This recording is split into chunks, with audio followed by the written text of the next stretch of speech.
Prime Minister Luxon, you've said in the past that, and I'm quoting again, India is very much aligned with New Zealand on security and defence.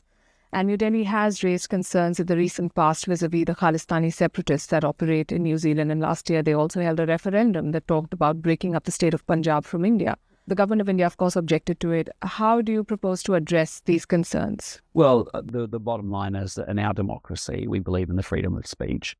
We have very clear, we expect that speech to be legal, compliant, and we have police that actually enforce our law and make sure that law is being upheld. So from our point of view, we expect people to be able to voice protest. We just want it done legally, and they are entitled to do so under freedom of speech, as you would expect in a good liberal democracy.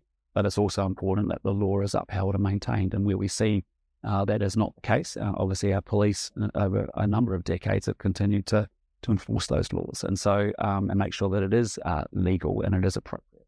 But that's what I expressed very strongly to Prime Minister Modi and what I've said publicly and privately. If the Al-Qaeda or the ISIS were to hold a referendum, if organizations like the Al-Qaeda or ISIS were to hold a referendum in New Zealand about something related to one of your Western partners, would you say the same? Well, again, the key thing for us is that we have very well-defined laws in our democracy around the freedom of speech, and we expect people to be compliant with those laws, that they have a complete right to protest, but they have to do so in a way that is legal. And when it's not the case, that's when our police, who we have huge respect for, that do an excellent job in New Zealand of enforcing our laws, it's important that they're upheld. And so it's as simple as that for us. It's very much a case of we expect people to exercise their protest. They're entitled to do so in a democracy. It's important.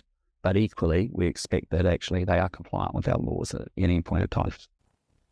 Sikhs for Justice is a banned terrorist organization according to the government of India, and it operates in New Zealand as the leader of a country that is exploring a deeper partnership with India.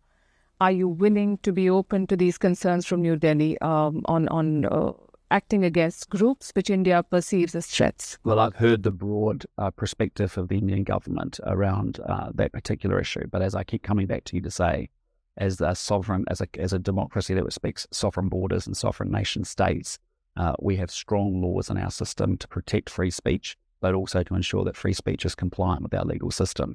And that's what, as a New Zealand Prime Minister, that's what I want to make sure we uphold in our society.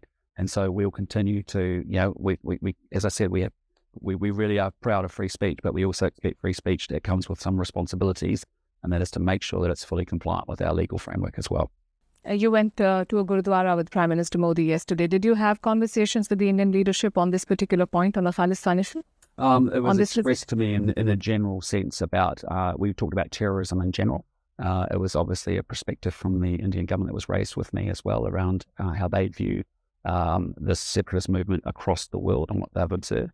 But again, as I said privately, as I said publicly, we are a liberal democracy. The laws of New Zealand are what I enforce.